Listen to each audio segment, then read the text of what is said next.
নমস্কার, আমি প্রীতম। আপনারা দেখছেন আমার ইউটিউব চ্যানেল টুইন্স ম্যাজিক। তো আর একটা ক্রিকেটের ভিডিও নিয়ে চলে এলাম, ইনফরমেটিভ ভিডিও। তো আমরা জানি যে এখন তো ইন্ডিয়ার সাথে ওয়েস্ট ইন্ডিজের টেস্ট সিরিজ চলছে, দুটো টেস্ট ম্যাচের সিরিজ। প্রথম টেস্ট আজকে শেষ হয়েছে, ইন্ডিয়া জয়লাভ করেছে প্রথম টেস্টে। তো আগামী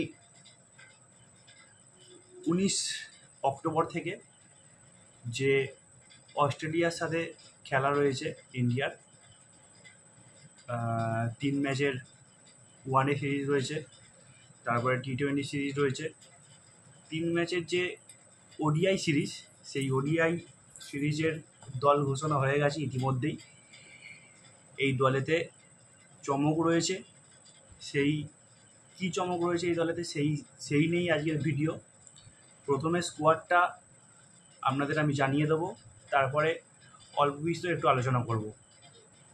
প্রথমেই চলুন আপনাদের জানিয়ে দিই যে ইন্ডিয়া ভার্সেস অস্ট্রেলিয়া যে আগামী ওডিআই সিরিজ হতে চলেছে, সেই ওডিআই সিরিজের জন্য ভারতীয় দলের 15 জনের স্কোয়াড।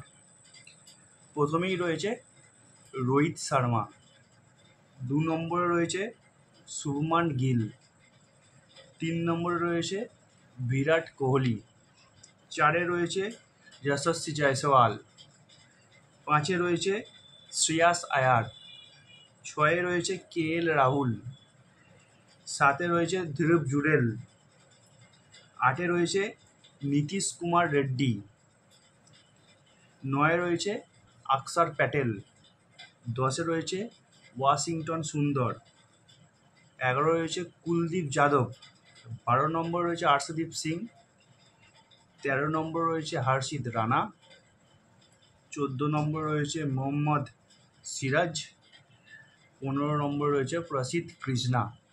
তো এই হচ্ছে আমাদের 15 জনের স্কোয়াড।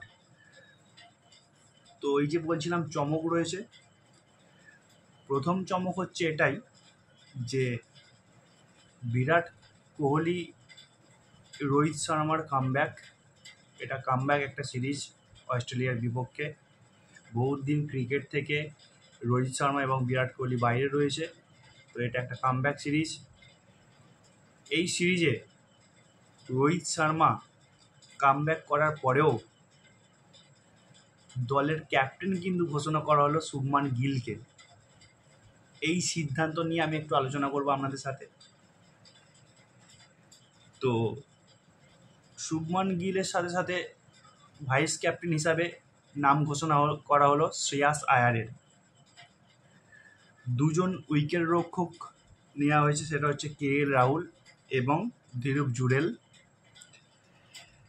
তারপরে তো ফাস্ট বোলার রয়েছে, স্পিনার রয়েছে।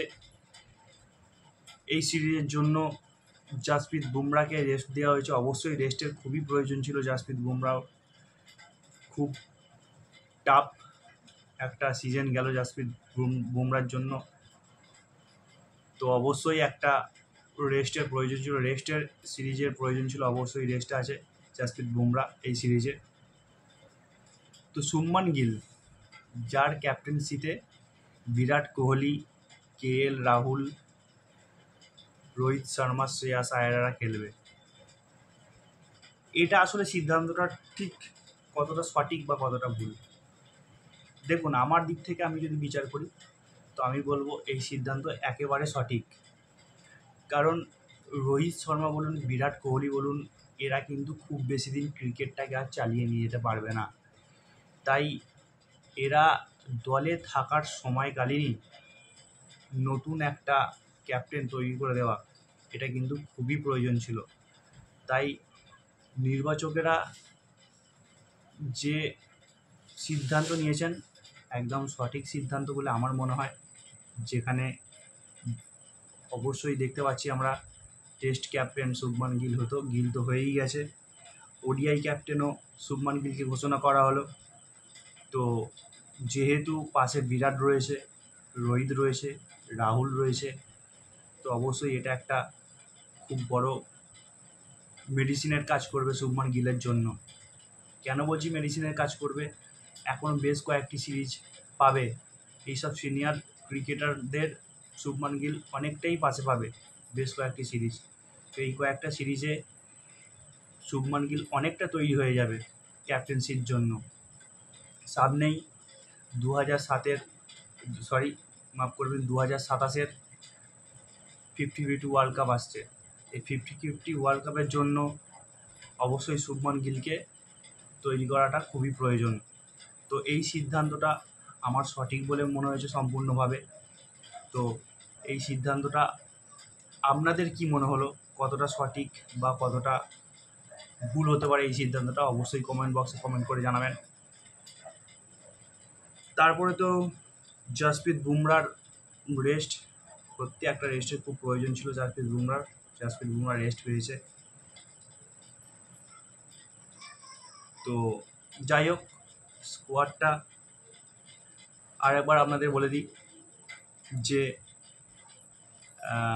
ইন্ডিয়ার স্কোয়াড অস্ট্রেলিয়ার বিপক্ষে আগামী 19 তারিখ থেকে হওয়া।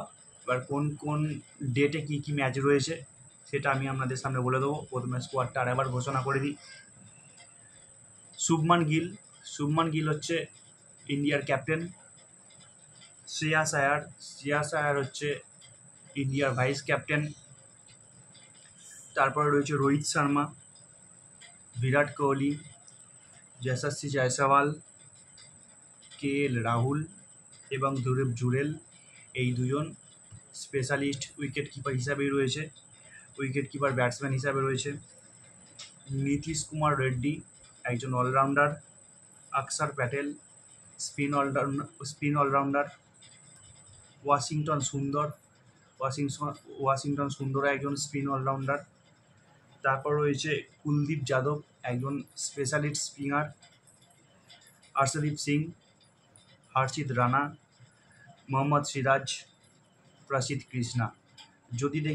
সংক্ষেপে যদি দেখি জোরে বোলারদের যে চারটে যে জোরে বোলার রয়েছে, অর্শদীপ সিং, হর্ষিত রানা, মোহাম্মদ সিরাজ, প্রসিদ্ধ কৃষ্ণা। আমার মনে হয় মোটামুটি ব্যালেন্স টিম, খুব একটা খারাপ টিম হয়নি।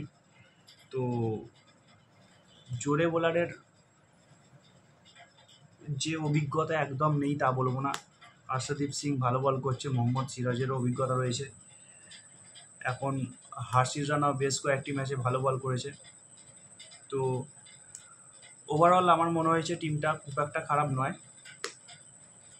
অস্ট্রেলিয়ার বিপক্ষে ইন্ডিয়ার যে এই ওডিআই দলটা আমার মনে হচ্ছে ভালোই দল হয়েছে। আশা করি সিরিজটা ইন্ডিয়া জিততে পারবে। তো আপনাদের জানিয়ে রাখি কোন কোন ডেটে ম্যাচ রয়েছে। প্রথমে 19শে অক্টোবর প্রথম ওয়ানডে। তারপর রয়েছে 23শে অক্টোবর হচ্ছে দ্বিতীয় ওয়ানডে। এবং 25শে অক্টোবর হচ্ছে থার্ড ওয়ানডে। মানে এই ওয়ানডে সিরিজের লাস্ট ম্যাচ হচ্ছে 25শে অক্টোবর। ফার্স্ট ম্যাচ 19শে অক্টোবর, সেকেন্ড ম্যাচ 23শে অক্টোবর, আর থার্ড ম্যাচ হচ্ছে 25শে অক্টোবর। তো তারপরেই শুরু হয়ে যাবে T20 সিরিজ। আমি আসছি পরের ভিডিওতে T20 সিরিজের কী দল হয়েছে, T20 সিরিজের ক্যাপ্টেনকে, T20 সিরিজের টিমটা কতটা ব্যালেন্স টিম সেই নিয়ে সংক্ষেপে আপনাদের সাথে আলোচনা করার জন্য। তো ততক্ষণের জন্য সুস্থ থাকবেন, ভালো থাকবেন, দেখতে থাকবেন টুইন্স ম্যাজিক ইউটিউব চ্যানেল। নমস্কার।